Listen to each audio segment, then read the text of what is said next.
ആശങ്ക വർദ്ധിക്കുകയാണ് പഞ്ചാരക്കൊല്ലിയിൽ. അവിടെ വീണ്ടും അല്പസമയം മുമ്പ് കടുവയുടെ സാന്നിധ്യം കണ്ടെത്തിയിരിക്കുന്നു എന്നുള്ളത് തന്നെയാണ് ഏറ്റവും പ്രധാനപ്പെട്ട വിഷയം. എന്നാൽ അത് വീണ്ടും കാട് കയറിയതാണ് എന്നാണ് കരുതുന്നത്. പക്ഷേ അതിനെ കൃത്യമായി ലൊക്കേറ്റ് ചെയ്യേണ്ടതുണ്ട്. ദൗത്യസംഘത്തിന് അതിൻ്റെ അടുത്തെത്താനായി കൃത്യമായി ലൊക്കേറ്റ് ചെയ്യേണ്ടതുണ്ട്. അതിപ്പോഴും സാധിച്ചിട്ടില്ല എന്ന് വേണം കരുതാൻ.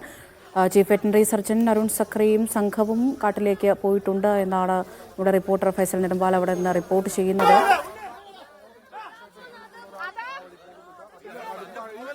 കടുവ ജനവാസ മേഖലയിൽ തന്നെ ഉണ്ട് എന്നുള്ളത് തന്നെയാണ് ആശങ്ക കൂട്ടുന്ന കാര്യം.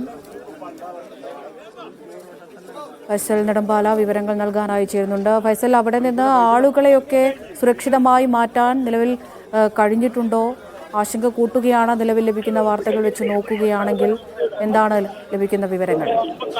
അമൃത, ഇപ്പോൾ കടുവയെ കണ്ടു എന്ന് പറയുന്ന പ്രദേശത്ത് നിന്ന് ആളുകളെയൊക്കെ തന്നെ മാറ്റിക്കൊണ്ടിരിക്കുകയാണ്. വീടിനുള്ളിലുള്ള ആളുകളോട് വാതിലടച്ച് അതിനുള്ളിൽ സുരക്ഷിതരായി ഇരിക്കാനാണ് ഇപ്പോൾ ഉദ്യോഗസ്ഥർ നിർദ്ദേശം നൽകുന്നത്. പോലീസിന്റെ നേതൃത്വത്തിൽ ആ ഭാഗത്ത് കൂടി നിന്ന് എല്ലാവരെയും ഇപ്പോൾ മറ്റൊരു സ്ഥലത്തേക്ക്, നേരത്തെ പ്രതിഷേധം നടന്ന ആ ഒരു ഭാഗത്തേക്ക് മാറ്റിയിട്ടുണ്ട്. നേരത്തെ ഈ ഒരു കടുവയെ കണ്ടു എന്ന് പറയുന്ന ആ സമയത്ത് എല്ലാവരും ആ ഒരു ഭാഗത്തേക്ക് ഓടുകയാണ് ഉണ്ടായത്. കാരണം നിരവധി ജനങ്ങൾ തിങ്ങി പാർക്കുന്നതിൽ 25ഓളം വീടുകളുള്ള ഒരു പ്രദേശമാണ്. ആ വീട്ടിലൊക്കെ തന്നെ ആളുകളുണ്ടായിരുന്ന ആളുകൾക്കൊക്കെ കൃത്യമായ നിർദ്ദേശം നൽകുന്നുണ്ട്. അപ്പൊ ഇവിടെ നിന്ന് ആളുകൾ ശബ്ദം ഇട്ടുകൊണ്ട് ആളുകളോട് വീടിനുള്ളിൽ തന്നെ ഈ സുരക്ഷിതമായി ഇരിക്കാൻ വേണ്ടി പറയുകയായിരുന്നു. അതിനനുസരിച്ചാണ് അപ്പുറത്ത് നിന്നുള്ള ആളുകളൊക്കെ തന്നെ ഇപ്പോൾ വാതിലടച്ച് ആ വീടിനുള്ളിൽ. ഇപ്പോൾ വനവകുപ്പിന്റെ ഒരു നിർദ്ദേശം കൂടി വന്നിട്ടുണ്ട്. എല്ലാവരും വീടിനുള്ളിൽ തന്നെ സുരക്ഷിതരായി ഇരിക്കണം, ആരും പുറത്തിറങ്ങരുത് എന്നുള്ള നിർദ്ദേശം വനവകുപ്പിന്റെ ഭാഗത്തു നിന്ന് ഉണ്ടായിട്ടുണ്ട്. അപ്പോൾ കടുവയെ വീണ്ടും കാണുമ്പോൾ ജനങ്ങളെ സംബന്ധിച്ചിടത്തോളം വലിയ ആശങ്ക തന്നെയാണ് ഈ ഒരു ഭാഗത്ത് നിലനിൽക്കുന്നത്. ഉദ്യോഗസ്ഥരെല്ലാം തന്നെ, വനവകുപ്പിന്റെ ഉദ്യോഗസ്ഥരെല്ലാം തന്നെ ആ കടുവയെ കണ്ടു എന്ന് പറയുന്ന ആ ഭാഗത്തേക്ക് നീങ്ങിയിട്ടുണ്ട്. ഇനി വനംവകുപ്പിന്റെ നീക്കം ഈ ഒരു ഭാഗം കേന്ദ്രീകരിച്ചുകൊണ്ടായിരിക്കും ഒരുപക്ഷെ വീണ്ടും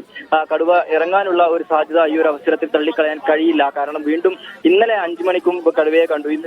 ഇന്നലെ രാത്രി 11 മണിയോടുകൂടി ഒരു വീട്ടിലെ നായയെ കടുവ കടിച്ചു കൊണ്ടുപോയതായി പറഞ്ഞു. ഇപ്പോൾ വീണ്ടും 6 മണിയോടുകൂടി ഈ ഒരു മേഖലയിൽ കടുവയെ കണ്ടു എന്ന് പറയുന്നു. അപ്പോൾ ഇത്തരത്തിൽ കടുവ ജനവാസ മേഖലയിൽ ഉണ്ട് എന്നുള്ള കാര്യത്തിൽ തീർച്ചപ്പെടുത്തുകയാണ് നാട്ടുകാർ. ഒരിക്കൽ കൂടി കടുവയെ കണ്ടു എന്ന് പറയുമ്പോൾ നാട്ടുകാരെ സംബന്ധിച്ചിടത്തോളം അവരുടെ ഭീതി ഇരട്ടിയാകുന്ന ഒരു സാഹചര്യം. അവരുടെ കൂട്ടത്തിലുള്ള ഒരാളെ കടുവ ആക്രമിച്ച് കൊലപ്പെടുത്തി മണിക്കൂറുകൾ പിന്നിടുമ്പോൾ, ഒരു ദിവസം 24-30 മണിക്കൂർ പിന്നിടുന്നു. ആ പിന്നിടുമ്പോൾ വീണ്ടും ഇതേ മേഖലയിൽ കടുവ വന്നിരിക്കുന്നു, അവർ നേരിട്ട് കണ്ടിരിക്കുന്നു. അതും വീടിനോട് ചേർന്നുള്ള തോട്ടത്തിൽ എന്ന് പറയുമ്പോൾ അതിന്റെ ഭയാനകം എത്രത്തോളമാണ് എന്നുള്ളത് നമുക്ക് ഈ ഒരു അവസരത്തിൽ ആലോചിച്ചാൽ തന്നെ മനസ്സിലാകുന്ന കാര്യമാണ്. ഇത്തരം വലിയ പ്രതിഷേധം നടക്കുമ്പോൾ, അല്ലെങ്കിൽ വനംവകുപ്പിന്റെ ഭാഗത്ത് നിന്ന് എല്ലാവിധ തിരച്ചിലും ഇതുമായി ബന്ധപ്പെട്ട് നടക്കുന്നുണ്ട് എന്ന് പറയുമ്പോഴും ഇവരുടെ കൺമുമ്പിൽ തൊട്ടടുത്ത് നമ്മളിപ്പോൾ ഈ രാവിലെ മുതൽ പ്രതിഷേധം നടന്നതിന്റെ ഒരു 500 മീറ്റർ അപ്പുറത്താണ് ഇപ്പോൾ ഈ ഒരു കടുവ വന്നു എന്ന് പറയുന്ന ആ ഒരു സ്ഥലം നമുക്ക് ആളുകൾ പറയുന്നത്. അതായത് നമ്മൾ ഈ പ്രതിഷേധം രാവിലെ മുതൽ ഇത്ര സമയം ഇവിടെ വലിയ തരത്തിലുള്ള പ്രതിഷേധം നടക്കുക. ഇതിന്റെ തൊട്ടപ്പുറത്ത് 500 മീറ്റർ അപ്പുറത്ത്